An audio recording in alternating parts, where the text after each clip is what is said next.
नमस्कार दोस्तों, आप सभी का स्टडी फॉर यूपीएससी पीसीएस में स्वागत है।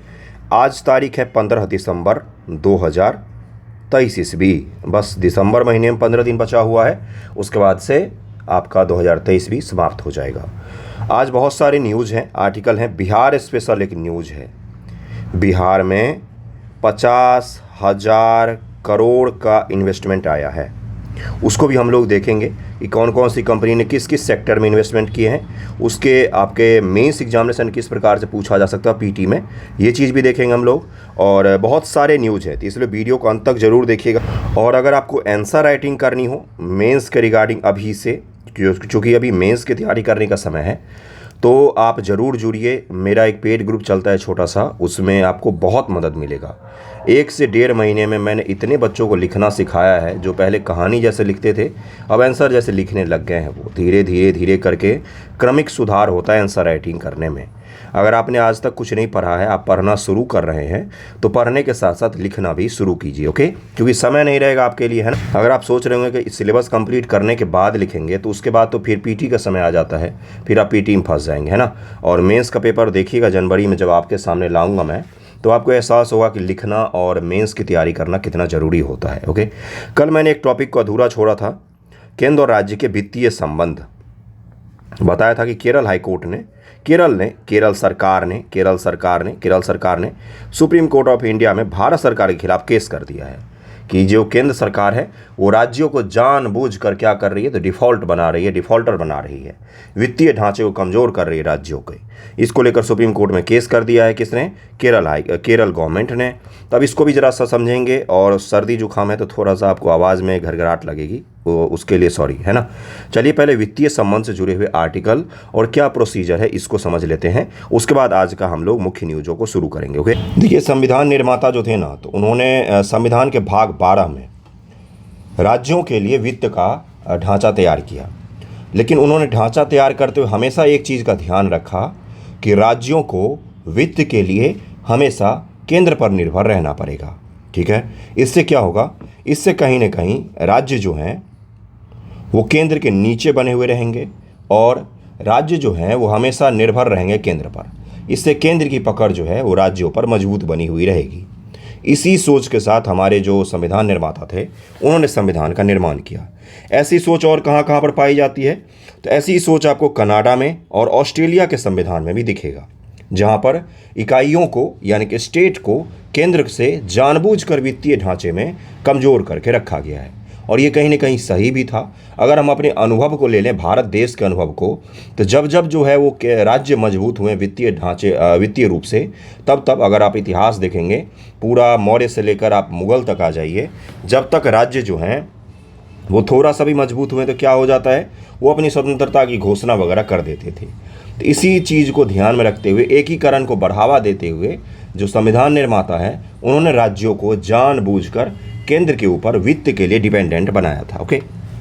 केंद्र और राज्यों के मुख्य वित्तीय संसाधन के विवरण में कार्य क्षमता, पर्याप्तता और उपयुक्तता को मुख्य सिद्धांत उन्होंने माना था।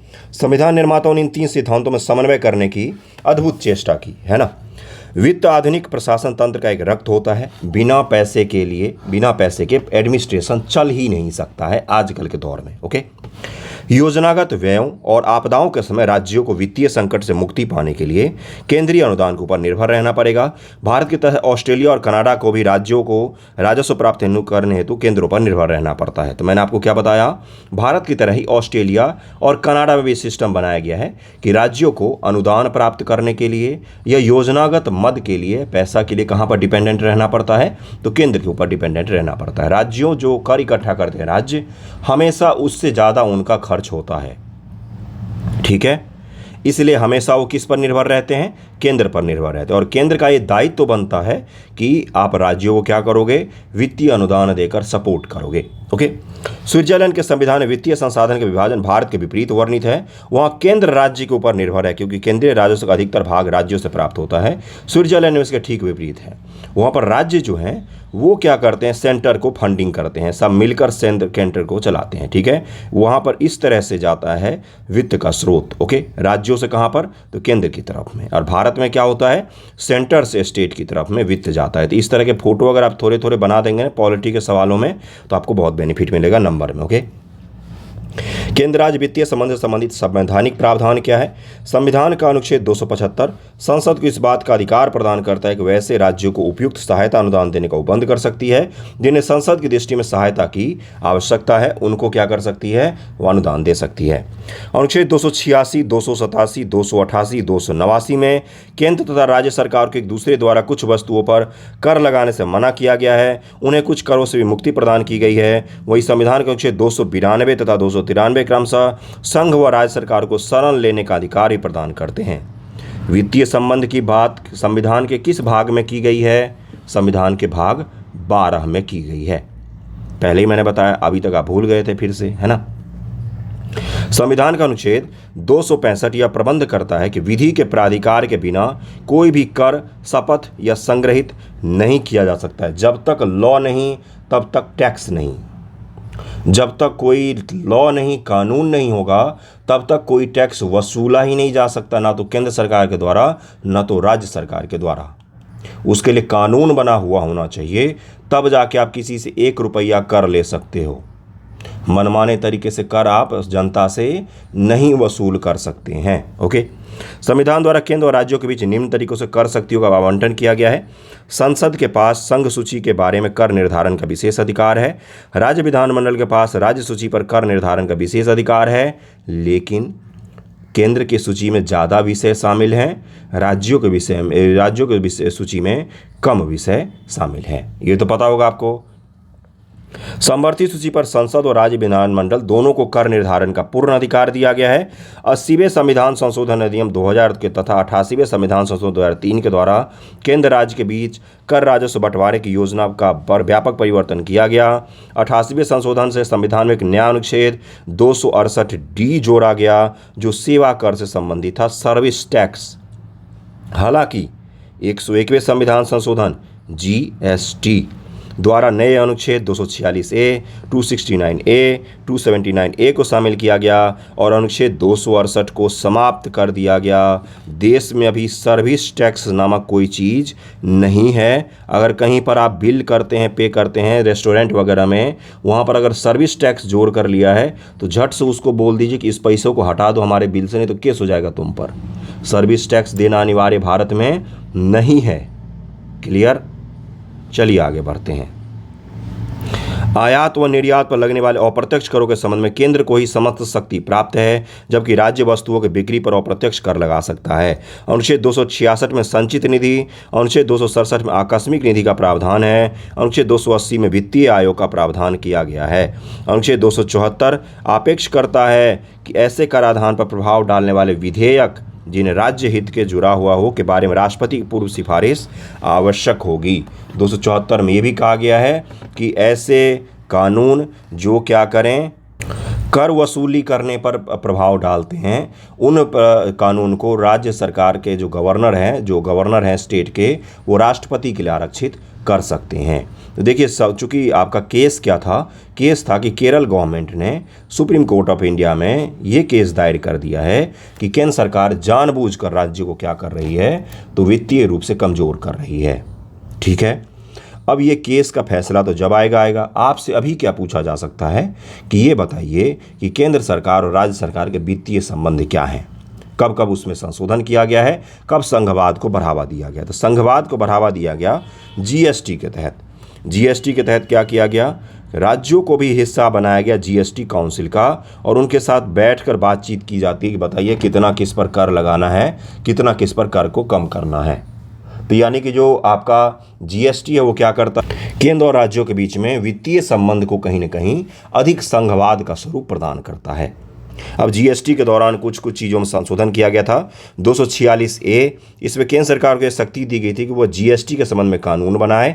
इसमें CGST एवं GST के संबंध में केंद्र को, वो SGST के संबंध में राज्यों को पूर्ण शक्ति दी गई है। स्टेट GST के लिए राज्य को दी गई है, CGST के लिए केंद्र को दी गई है।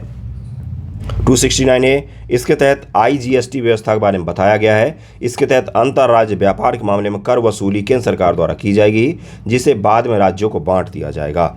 279A, यह GST परिषद की संरचना व गठन का प्रावधान करता है। ओके, तो ये पूरा था आपका केंद्र और राज्य के वित्तीय संबंध के बारे में। अब अगले टॉपिक पर चलते हैं। आज के हेडलाइन से शुरू करते हैं। हेडलाइन क्या है आज का? तो आज का हेडलाइन वही है, जो युवक घुस गए थे संसद भवन में और उन्होंने संसद भवन में विरोध प्रदर्शन करते हुए धुआं वगैरह छोड़ा था या उसमें सेंध मारी थी, तो उनके ऊपर यूएपीए लगा दिया गया है। आतंकवादियों के ऊपर ये एक्ट लगाया जाता है, आतंकवादी के ऊपर ये एक्ट लगाया जाता है। अब इनके ऊपर यूएपीए लगा दिया गया है। अब ये तो बहुत बड़ी बात होगी भाई। इससे कुछ दिन पहले ही जो कश्मीर के कुछ स्टूडेंट थे उनके ऊपर भी भारत पाकिस्तान मैच के बाद इन पर भी यूएपीए लगा दिया गया था, है ना। तो यूएपीए के बारे में थोड़ा सा मैं आपको इंट्रोडक्शन दूंगा, क्योंकि कई बार ये बहुत ज़्यादा चर्चा में रहता है, पीटी में भी पूछ सकता है आपसे, है ना। तो एक तो ये वाला न्यूज़ हम लोग देखेंगे यूएपीए वाला। एक और न्यूज़ है आपके लिए जिसमें मैं आपको थोड़ा सा स्टैटिक पोर्शन कंप्लीट करवाऊंगा। अकबर और औरंगजेब की जो धार्मिक नीति है ना, वो आपको पता होना चाहिए। क्यों क्यों क्यों पूछ रहा हूँ भाई, मैं क्यों पूछ रहा हूँ? क्योंकि अब मेंस में आएगा नहीं, मेंस में तो आपके नहीं आएगा ये। यूपीएससी के मेंस वगैरह में पूछता है ये सब सवाल, है ना, कभी कभार पूछ लेता है। बाकी ये आपके पीटी एग्जामिनेशन में, जैसे पीटी 2021 में यूपीएससी ने क्या किया, उसने बोला कि जमींदारी नहीं, जागीरदारी और क्या था, और मनसबदारी में अंतर पूछ लिया था यूपीएससी ने पीटी में। इसलिए इनके धार्मिक जो आपके नीतियां हैं इन दोनों की, उसको भी देख लेंगे हम लोग आज। लेकिन न्यूज़ क्या है दरअसल में? न्यूज़ है कि Allahabad high court allows survey of Mathura Shahi Idgah mosque. Mathura में कृष्ण भगवान का जो जन्मभूमि है उसके ऊपर मॉस्क बना हुआ है, 2 डोम बने हुए, एक डोम बना हुआ है बड़ा सा, है ना। वहाँ पर बगल में केशव देव मंदिर है जो नागर शैली के मंदिर का प्रमुख उदाहरण माना जाता है। केशव देव मंदिर मथुरा में, उसके बगल में है जन्मभूमि के लिए आपको ये मॉस्क का ऊपर में बना दिया है डोम, है ना। और जन्मभूमि के मंदिर को तोड़ दिया गया था और उसमें जाने के लिए एक छोटा सा सकरा सा रास्ता है जहाँ से होकर आप इसके अंदर जाते हैं, वहाँ पर दर्शन करते हैं और फिर बाहर आ जाते हैं, है ना। वहाँ पर बहुत सारी घेराबंदी वगैरह भी की गई है। और ये किसके समय में हुआ था? तो देखिए औरंगजेब जो था ना, इसके समय में जो मुग़ल धार्मिक नीति थी वो सबसे ज़्यादा कट्टरता के स्तर पर पहुँच गई थी। क्यों? क्योंकि देखिए इससे पहले कौन था? शाहजहाँ था शासक। शाहजहाँ ने इतने निर्माण करवाए कि उसका पूरा जो तिजोरी था वो खाली हो गया, है ना। ऊपर से औरंगजेब दक्कन के युद्ध में इतनी बुरी तरीके से फंसा हुआ था, दक्षिण भारत के युद्ध में, कि जो मुग़ल तिजोरी थी वो पूरी की पूरी खाली होती जा रही थी। इसको शासन करना था। इसने शासन के लिए सबसे पहला नारा क्या दिया कि हमें क्या करना है, हमें इस्लामिक रीति रिवाजों के साथ, कट्टर इस्लामिक रीति रिवाजों के साथ शासन करना है, ठीक है। इससे क्या हुआ, इसके समर्थक इसके इर्द गिर्द गोलबंद होने शुरू हो गए। इसका जो था वो विरोधी कौन था? तो दारा सिकोह की कमजोरी क्या थी कि ये गंगा जमुनी तहजीब की बात करता था, ये उपनिषदों के लिए बात करता था, ये देश की संस्कृति को एक करने की बात करता था कि हमें क्या करना पड़ेगा कि हिंदू मुस्लिम संस्कृति को साथ में लेकर चलना पड़ेगा।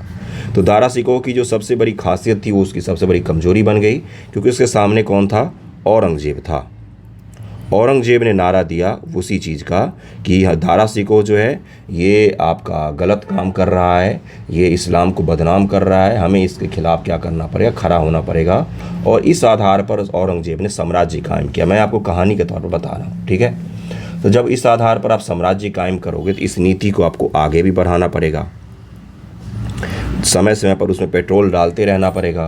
तो इसी पेट्रोल का अगला रूप क्या था? तो उत्तर भारत के सभी मंदिरों को तोड़ दिया जाए, जिसके तहत बनारस से लेकर मथुरा से लेकर सभी मंदिरों को तोड़ा गया। और ये बहुत सारे मंदिर हैं जिनको तोड़ा गया, ठीक है।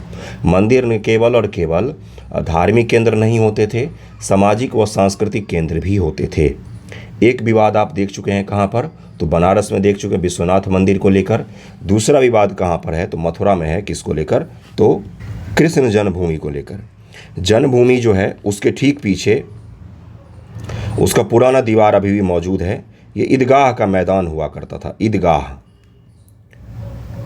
का मैदान हुआ करता था बहुत बड़ा सा। यहीं पर उसके पीछे जो है वो प्रमुख जो मुख्य दीवार थी मंदिर की, वो आज भी है, उसके ऊपर डोम बनाया हुआ है। मैं गया था पिछले साल ही जून में, इसी साल जून में गया था, तो मैंने देखा था। तो आप वहाँ पर स्पष्ट तौर पर देख सकते हैं कि एक ढांचे को तोड़कर उसके ऊपर दूसरा ढांचा बनाया गया, आँख से देख सकते हैं, उसमें कोई भी सर्वेक्षण की ज़रूरत नहीं पड़ती है ना। तो इसी को लेकर विवाद शुरू हुआ। भाई इलाहाबाद हाई कोर्ट ने बोला कि इसका सर्वे करवाइए। अब सर्वे करवाने के बाद जो परिणाम निकलेंगे वो निकलेंगे, लेकिन हम लोग क्या करेंगे, थोड़ा सा पहले यूएपीए को समझेंगे, उसके बाद औरंगजेब और अकबर की धार्मिक नीति को समझ लेंगे। अकबर की धार्मिक नीति को समझा तो मैं आपको ये बताऊंगा कि क्यों उसको महान कहा जाता है। जब आप बीच में बैठे हो, आपको चारों ओर कट्टर लोग बैठे हो, चारों ओर, फिर भी आप अगर कुछ अच्छा फैसला करते हो, देश की जनता के लिए करते हो, तब आप महान होते हो। अगर चारों तरफ अच्छे लोग ही बैठे हैं, सब महान ही हैं, सब लिबरल ही हैं, तब आप लिबरल फैसला करते तो वो ज़्यादा ज़रूरी नहीं होता है। वो तब फैसला तब महान होता है जब चारों तरफ कट्टरता का दौर चल रहा हो, उसमें बैठकर आप हिंदू मुस्लिम संस्कृति की बात करते हो, है ना। तो उसको भी ज़रा देखेंगे हम लोग, है ना। देखिए क्या होता है। यूएपीए मूल रूप से अनलॉफुल एक्टिविटी प्रिवेंशन एक्ट 1967 में लागू हुआ। 2004-2008 में आतंकवाद विरोधी कानून के रूप में संशोधित किया गया। 2019 में संसद ने कुछ आधारों पर व्यक्तियों को आतंकवादी के रूप में, पहले यूएपीए के तहत केवल और केवल संस्था को आतंकवादी घोषित कर सकते थे, लेकिन अब क्या किया गया कि किसी एक व्यक्ति को भी हम आतंकवादी घोषित कर सकते हैं।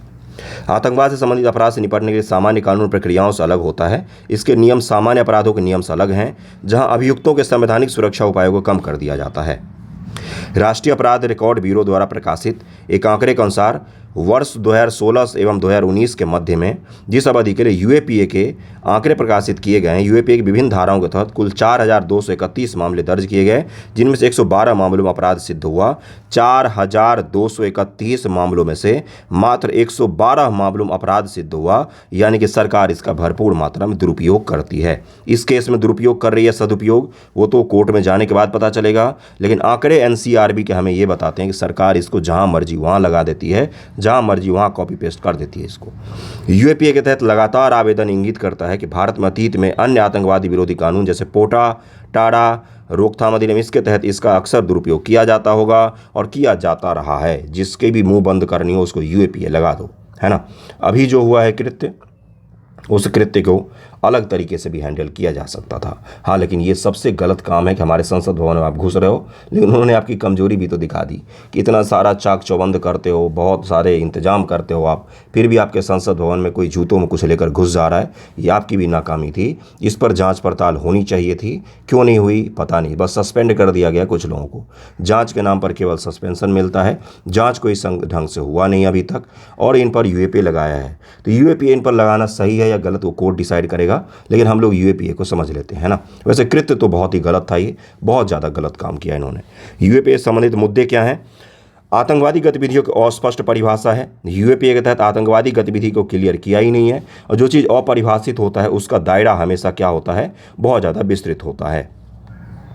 परिभाषा आतंकवाद का मुकाबला करते हुए मानवाधिकार और मौलिक स्वतंत्रता के संरक्षण पर संयुक्त राष्ट्र के विशेष प्रतिवेदक द्वारा प्रचारित परिभाषा से काफ़ी भिन्न है। किसी अपराध को आतंकवादी कृत्य कहने के लिए विशेष प्रतिवेदक के अनुसार 3 तत्वों का एक होना आवश्यक होता था पहले यूएन के तहत, लेकिन भारत में इस तरह का कोई भी चीज़ है ही नहीं। आपराधिक कृत्य में उपयोग किए गए साधन घातक होने चाहिए। कृत्य के पीछे की मंशा समाज के लोगों में भय पैदा करना, किसी सरकार या अंतर्राष्ट्रीय संगठन कुछ करने या कुछ करने से परहेज करने के लिए मजबूत करना चाहिए। उद्देश्य एक वैचारिक लक्ष्य को आगे बढ़ाना होना चाहिए। दूसरी ओर यूएपीए आतंकवादी गतिविधियों को व्यापक व अस्पष्ट परिभाषा प्रदान करता है, जिसमें किसी व्यक्ति की मृत्यु या चोट लगना, किसी भी संपत्ति को नुकसान पहुंचाना आदि भी शामिल है। चोट लगना भी आतंकवादी कृत्यों के तहत शामिल है। और अभी जो एक नया कानून लाया जा रहा है, जिसके तहत ये प्रावधान किया गया है कि इकोनॉमिक रूप से, आर्थिक रूप से भी अगर आप भारत को नुकसान पहुंचाने की कोशिश करते हैं तो भी आप किस में आएंगे, आतंकवादी के हमलों पर माना जाएगा, है ना। अगला क्या है, तो जमानत से इनकार। इसकी सबसे बड़ी समस्या है कि इसमें जमानत जल्दी नहीं मिलता है, तो व्यक्तियों को जमानत मिलना मुश्किल, जबकि जमानत स्वतंत्रता के संवैधानिक अधिकार की सुरक्षा की गारंटी देता है, ये ध्यान में रखिएगा। लंबित मुकदमे बहुत सारे भारत में, और इसमें क्या होता है कि भारत सरकार कई बार या राज्य सरकार के तहत भी बहुत सारे पुलिस ऑफिसर्स इसका गलत उपयोग भी करते हैं, तो ये इसकी संवैधानिकता के समझ खतरा है। बाकी यूएपीए को ध्यान में रखिएगा। इसमें अंतिम संशोधन कब किया गया था, 2019 के तहत में किया गया था। और इसकी सबसे बड़ी एक और कमी है क्या, कि इसमें कोई चीज़ देश के खिलाफ हो रहा है या सरकार के खिलाफ, इसमें कोई भी चीज़ डिफरेंस नहीं है। जैसे इसका क्या मतलब क्या है, देखिए सरकार का विरोध करना कहीं से भी कोई गलत नहीं होता है। सरकार का विरोध आप कर सकते हैं और ये संवैधानिक अधिकार होता है कि सरकार का विरोध आप कर सकें, है ना। लेकिन सरकार क्या करती है, सरकार के विरोध को देश विरोध का एंगल दे देती है, किसी ने देश विरोधी हरकतें की हैं, जबकि उसने तो सरकार की आलोचना की थी। सरकार की आलोचना कई बार देश की आलोचना मान लिया जाता है। तो ये कुछ इसके संवैधानिक प्रावधान के तहत क्या करते हैं, तो इस संवैधानिक अधिकारों का उल्लंघन करते हैं यूएपीए के एक्ट के तहत में। इसलिए यूएपीए कहीं न कहीं केंद्र सरकारों को या सरकारों को असीमित अधिकार प्रदान करता है।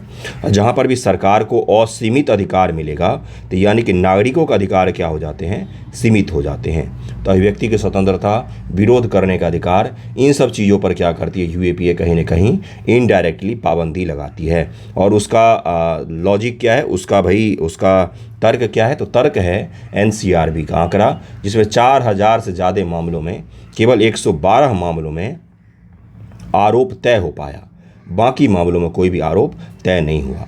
10% से भी कम का क्या है, रेशियो है इसके तहत अपराधों को तय करने का। ओके, 90% अपराध जो होते हैं यूएपीए जो लगाए जाते हैं वो गलत यूएपीए लगाए जाते हैं। ये मैं नहीं कह रहा हूँ, गृह मंत्रालय जी का रिपोर्ट कह रहा है, अमित शाह जी के मंत्रालय का रिपोर्ट कह रहा है। ओके, अब अगले टॉपिक पर आ जाते हैं, क्योंकि यूएपीए के बारे में बस मुझे आपको एक थोड़ा सा इंट्रोडक्शन देना था। और यूएपीए कहीं ना कहीं संघवाद का उल्लंघन करती है, पुलिस को ज़्यादा शक्ति देती है, इन सब चीज़ों को ध्यान में रखिएगा। देखिए, औरंगजेब की नीति को मैं थोड़ा सा पढ़ाऊंगा आपको, उसके बाद से अकबर की नीति को पढ़ाऊंगा। पीटी के लिए आपके लिए महत्वपूर्ण होगा ही। ओके, उसके बाद इंदिरा गांधी पुरस्कार पीटी के लिए थोड़ा सा इंपॉर्टेंट है, वो भी बता दूंगा। फिर हम लोग बिहार पर चले जाएंगे। ओके, 1559 ईस्वी में औरंगजेब ने बनारस के पुजारियों को एक चार्टर दिया, जिसे पुराने मंदिरों को न गिराने, ब्राह्मणों व दूसरे हिंदुओं को परेशान न करने का उल्लेख था। 1666 ईस्वी के पश्चात जजिया पुनः लगाया गया। गैर मुस्लिमों पर तीर्थ यात्रा कर भी आरोपित किया गया, उन पर आयात बढ़ा दिया गया था। अंधविश्वास और इस्लाम के विरुद्ध होने के आधार पर झरोखा दर्शन व सिर्फ अल्लाह के सामने किए जाने का आधार, बादशाह के सामने सिजदा किए जाने पर रोक व और होली मुहर्रम को सार्वजनिक रूप से मनाने पर रोक लगा दी गई थी औरंगजेब के द्वारा। आयात कर को लागू करने के पीछे बहुत सख्ती नहीं दिखाई गई। तीर्थ यात्रा कर के पीछे धार्मिक कट्टरता से ज़्यादा आर्थिक लक्ष्य नजर आता है औरंगजेब की नीतियों में। मंदिरों गिराने का आदेश सभी मंदिरों के बजाय कुछ खास मंदिरों के लिए ही था और ज़्यादातर आदेश कागज़ पर ही रहे। जजिया के पीछे धार्मिक कट्टरता का अतिरिक्त आर्थिक कारण भी मौजूद था, जो मैंने आपको पहले ही बताया।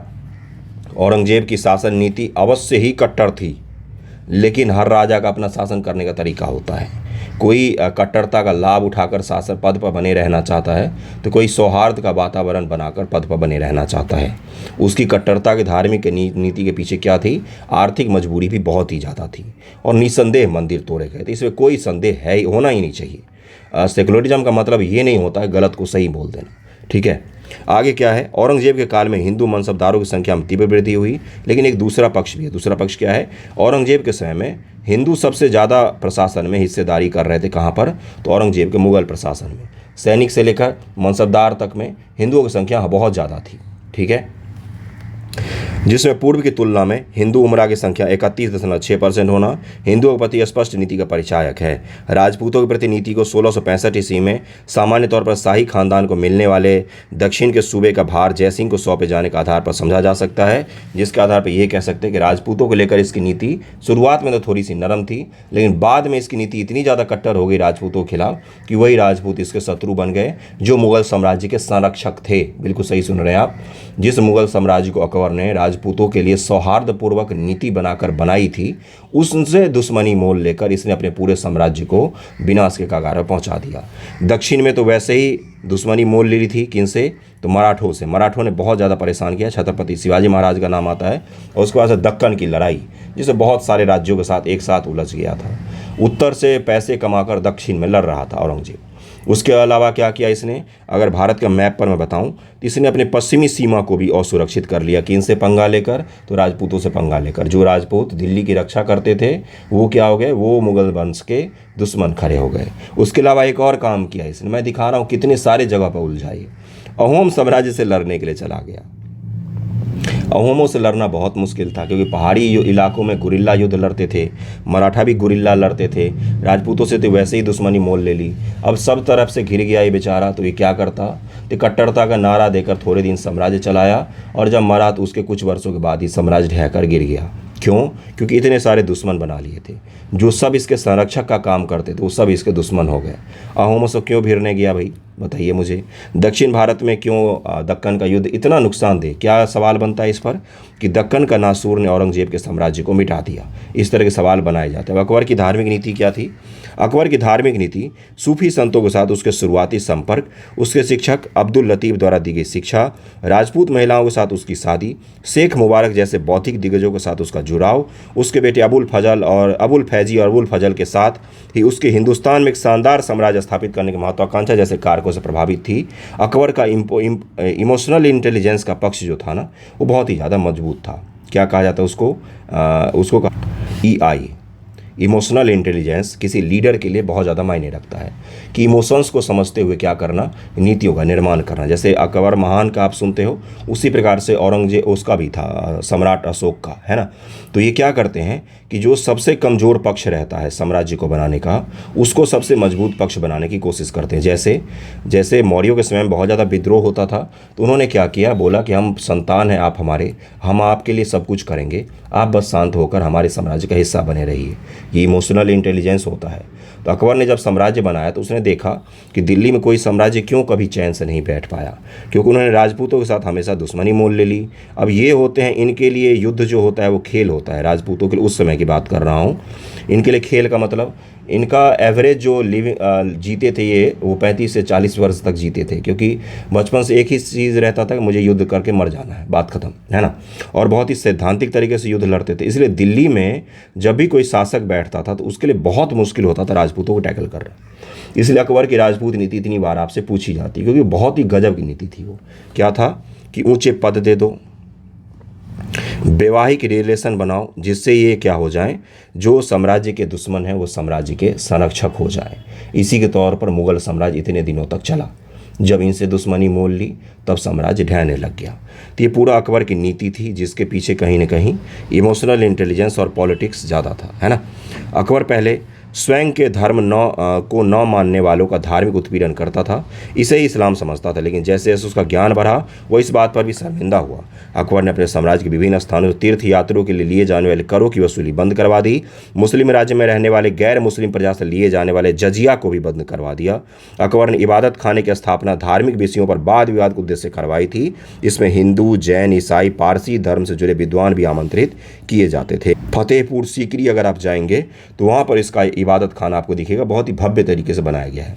फतेहपुर सीकरी आगरा से 35 किलोमीटर की दूरी पर ही है। बहुत ही बेहतरीन जगह घूमने के लिए, लेकिन गर्मी मत जाइएगा, है ना। महजर ने अधिकार दिया कि उलेमा से मतभेद की स्थिति में कुरान के कानून के दायरे में साम्राज्य के ज़रूरतों को ध्यान में रखते हुए अकबर सर्वोत्तम विचार को लागू कर सके। इसने धार्मिक व भौतिक सत्ता को विविध रूप से अकबर के हाथों में केंद्रित करने का कार्य किया था। किसने? तो इसी व्यवस्था ने। विभिन्न धर्मों के बीच मतभेद की खाई को भरने के लिए अकबर ने 1582 में नया धर्म दीन इलाही चलाया। यह एक ईश्वर में विश्वास करता था, इसमें सभी धर्म के अच्छे तत्व समाहित थे। इसका आधार तर्क संगत था। दीन इलाही के बारे में कई बार पूछा जाता है।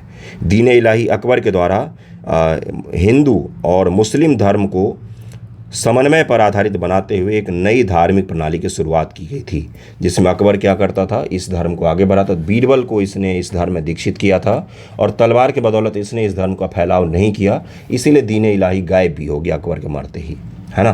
तो इसमें कुछ नियम कानून बनाए गए थे जो हिंदू धर्म में होते हैं, जैसे गोमांस वगैरह नहीं खाना, या फिर कट्टर बातें नहीं करना, किसी धर्म का अपमान नहीं करना, है ना। इस तरह के नियम कानून भी बनाए गए थे। तो दीन इलाही को भी ध्यान में रखिएगा, अकबर के द्वारा शुरू किया गया था और ये प्रचलित नहीं हो पाया क्योंकि इसने इसको फैलाने की कोशिश नहीं की बलपूर्वक, है ना। नहीं तो साम्राज्य का सम्राट था, चाहता तो पूरे भारत में फैला देता दीन इलाही, लेकिन नहीं फैलाई इसने। ओके, अगले टॉपिक पर चलते हैं, बिहार स्पेशल का न्यूज़। अगला न्यूज़ क्या है? अगला न्यूज़ पीटी फैक्ट कर लेते, उसके बाद बिहार पर चलेंगे। और आज ज़्यादा नहीं पढ़ा पाऊंगा मैं, आप देख ही रहोगे स्थिति क्या हो रखी है। गाजा जंग में शांति की धुन बजाने वाले को इंदिरा गांधी शांति पुरस्कार, डैनियल बेरेनबोइम व अबू अब्बाद, ये दोनों को इंदिरा गांधी शांति पुरस्कार से सम्मानित किया गया है। डैनियल जो हैं ये पियानिस्ट हैं, पियानो बजाने वाले। वर्ल्ड के फेमस ऑर्केस्ट्रा जो होते हैं, छोटे मोटे ऑर्केस्ट्रा नहीं, अपने गांव वाले ऑर्केस्ट्रा नहीं, बड़े जो ऑर्केस्ट्रा होते हैं, बहुत बड़े बड़े ग्रुप होते हैं दुनिया में, जो धुन तैयार करते हैं बैंड वगैरह का। केबीसी का धुन जो जिसने तैयार किया ना, केबीसी पर जो बजता है कौन बनेगा करोड़पति में, उस धुन को भी बहुत ही फेमस ऑर्केस्ट्रा ने तैयार किया हुआ है। तो उस तरह के वर्ल्ड फेमस ऑर्केस्ट्रा में ये पियानो बजाते हैं। और गाजा में शांति को लेकर इन्होंने धुन तैयार किया था। और अबू अब्बाद ये एक्टिविस्ट हैं। इन दोनों को क्या दिया गया है, तो इंदिरा गांधी शांति पुरस्कार से सम्मानित किया गया है। इन दोनों का केवल आप नाम ध्यान में रखिएगा, क्योंकि ये कई बार इंपॉर्टेंट होता है, पीटी में डायरेक्टली इनके नाम पूछा जा सकता है।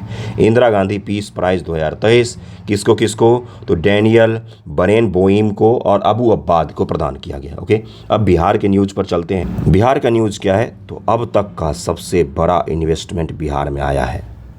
उम्मीद करता हूँ कि यही अगर दौर इन्होंने 2005 से शुरू किया होता नीतीश बाबू ने, तो 2023 में आप लोगों को बिहार से बाहर जाने के लिए नहीं सोचना पड़ता नौकरी चाकरी के लिए।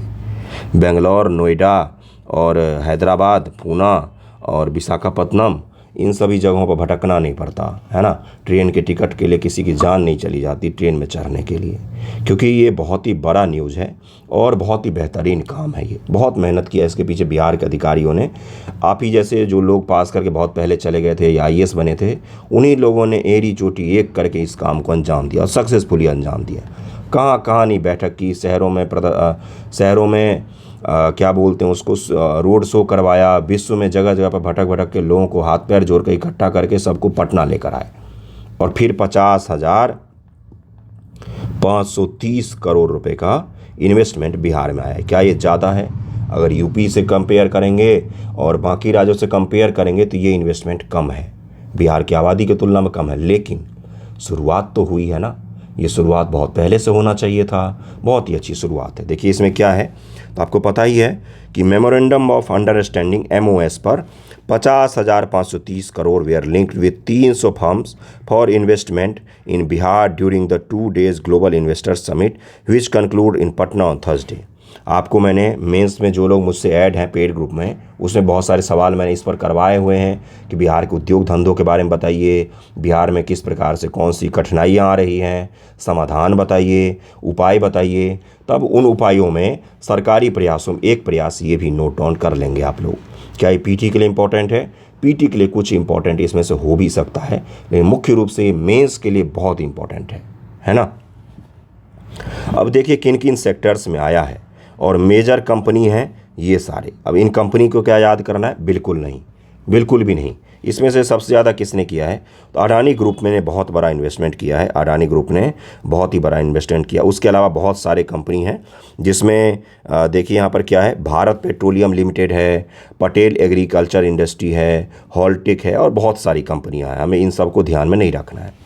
हमें ध्यान में रखना है क्या, कि किन किन सेक्टर्स में आए हैं, इसका प्रभाव क्या पड़ेगा, इसको लेकर चुनौतियाँ कौन कौन सी आएंगी। थोड़ा सा सोचना शुरू कीजिए। अगर मुझसे पढ़ रहे हैं तो खुद से सोचिए चीज़ों को। जनरल मैन्युफैक्चरिंग में 99 इन्वेस्टर्स आए हैं और 31,394 करोड़ का क्या आया है। सामान्य उत्पादन की प्रक्रिया में इन्वेस्टमेंट 31,000 का, सबसे ज़्यादा परसेंटेज अगर देखेंगे हम लोग तो लगभग में 60% से ज़्यादा का जो है इन्वेस्टमेंट वो किस में है, तो वो है आपका इसी में। ठीक है। फूड प्रोसेसिंग में 124 इन्वेस्टर्स हैं और 14,564 करोड़ का निवेश आया है। सर्विस में 30 हैं। सर्विस का मतलब होता है टूरिज्म से जुड़ा हुआ, सॉफ्टवेयर से जुड़ा हुआ, ये कॉल सेंटर, BPO, ये सब सर्विस सेक्टर हो गया। जनरल मैन्युफैक्चरिंग बहुत सारी चीज़ें हो सकती हैं। फूड प्रोसेसिंग आपका हो गया मुख्य रूप से सेकेंडरी सेक्टर, द्वितीयक क्षेत्र। द्वितीयक क्षेत्र मतलब जैसे आलू का उत्पादन हुआ तो वो प्राइमरी सेक्टर हो गया, आलू से चिप्स बना लिया तो सेकेंडरी सेक्टर हो गया। ठीक है। अब जैसे खनिज संसाधन है, जैसे लोहा का हमने जो निष्कर्षण किया, खनिज निकाला, ओर निकाला, हेमेटाइट वगैरह, तो क्या हो गया, प्राइमरी सेक्टर। लेकिन उससे स्टील बनाया तो किस में आ गया, सेकेंडरी सेक्टर में आ गया। IT एंड ITs में 8 कंपनियां आई हैं, 717 करोड़ का। टेक्सटाइल व लेदर ये भी किस में आएगा, सेकेंडरी सेक्टर में आएगा। इसमें 674 करोड़ रुपए का इन्वेस्टमेंट आया है। अब इसको आप ध्यान में रखेंगे कि किस सेक्टर में ज़्यादा आया, किस में कम आया। अब मैं सुनिए जो बात कह रहा हूँ। अब आपको क्या करना है, आपको सोचना है सोचना जब मैं कह रहा हूँ तो खुद से सोचिएगा कि इसका क्या प्रभाव पड़ेगा। पहला प्रभाव क्या होगा? पहला प्रभाव होगा इसके कारण से बिहार में इंफ्रास्ट्रक्चर का डेवलपमेंट होगा। अब कंपनियां आएंगी तो फैक्ट्री लगाएंगी, रोड सही होगा, हॉस्पिटल सही होगा, वर्कर्स के लिए घर बनेंगे तो उनके लिए सुविधाएं, स्कूल, कॉलेज, हॉस्पिटल सब कुछ बनता है, ठीक है। सड़कों पर लाइट लगाए जाएंगे और तरह तरह की चीज़ें होंगी। दूसरा क्या होगा? दूसरा होगा कि निवेश आने से राज्य सरकार की स्थिति जो है वो सही होगी। कल्याणकारी योजनाओं पर सरकार पैसे को बढ़ा सकेगी, टैक्सेशन से ज़्यादा पैसे आएंगे। तीसरा क्या होगा? राज्य का रेवेन्यू वगैरह बढ़ेगा, जो मैंने दूसरे पॉइंट में ही बता दिया। अगला क्या होगा? जॉब क्रिएशन होगा, नौकरी उत्पन्न होगी। ऐसा उम्मीद कर सकते हैं कि नौकरी उत्पन्न होगी। जॉब क्रिएशन से क्या होगा? जॉब क्रिएशन से होगा पलायन जो होता है बिहार से हद से ज़्यादा, उसकी संख्या कम हो जाएगी, पलायन कम होने शुरू हो जाएंगे। पलायन कम होने से क्या होता है? सामाजिक स्थिति सही होगी। गांव के गांव जो है बूढ़े लोगों से भरे गए हैं, सारे नवयुवक बिहार छोड़कर चले गए हैं, तो सामाजिक स्थिति भी कहीं ना कहीं सही होगी। और क्या सही होगा? इससे लोगों की आर्थिक स्थिति सही होने से कहीं ना कहीं कुपोषण की समस्या दूर होगी, जॉब मिलने से अच्छे खाद्य की स्थिति बनेगी और बहुत सारी चीज़ें होंगी। एक दुष्परिणाम भी हो सकता है, पॉल्यूशन और भी ज़्यादा बढ़ सकता है, असमानता भी बढ़ सकती है, क्योंकि पढ़े लिखे लोगों को तो रोज़गार मिल जाएगा, बिना पढ़े लिखे और कम स्किल वाले लोगों को रोज़गार नहीं मिल पाएगा। इसके चैलेंजेस को, इसके प्रभाव को, इसका समाधान क्या हो सकता है, कौन कौन सी चुनौतियाँ आ सकती हैं, ठीक है। देखिए, इसका प्रभाव सकारात्मक, नकारात्मक में असमानता वगैरह आ सकती है। चुनौती में असमानता नहीं आएगा, चुनौती में आएगा कि भाई इम्प्लीमेंटेशन कठिन होगा, कानून व्यवस्था बनाए रखना कठिन होगा, अभी भी बिहार में ज़मीन को ढूंढना कठिन होगा, क्योंकि बिहार में बंजर ज़मीनों की संख्या कम है। निवेश जो है कहीं एक ही जगह ठहर के न रह जाएं। बिहार का उत्तर पूर्वी का भाग का मतलब कोसी नदी का ये वाला बेल्ट जो है, यहाँ पर निवेश लगेगा कि नहीं लगेगा, क्योंकि गरीबी हद से ज़्यादा है, स्किल्ड वर्कर नहीं मिलेंगे तो बाहर से वर्कर आ जाएंगे। ये सब के सब चुनौतियाँ आपके समक्ष आनी चाहिए। चुनौती, प्रभाव सकारात्मक, नकारात्मक, उसके बाद से किस प्रकार से ये बेनिफिट करेगा, इन सब चीज़ों को ध्यान में रखिएगा। ओके, तो सारा कुछ मैंने पढ़ाया है, आज का यहीं तक रखिए, क्योंकि बहुत ज़्यादा स्थिति सही नहीं है। मैं अगले वीडियो में बाकी के टॉपिक भी आपको करवा दूंगा। थैंक यू सो मच आप सभी का वीडियो देखने के लिए। ओके।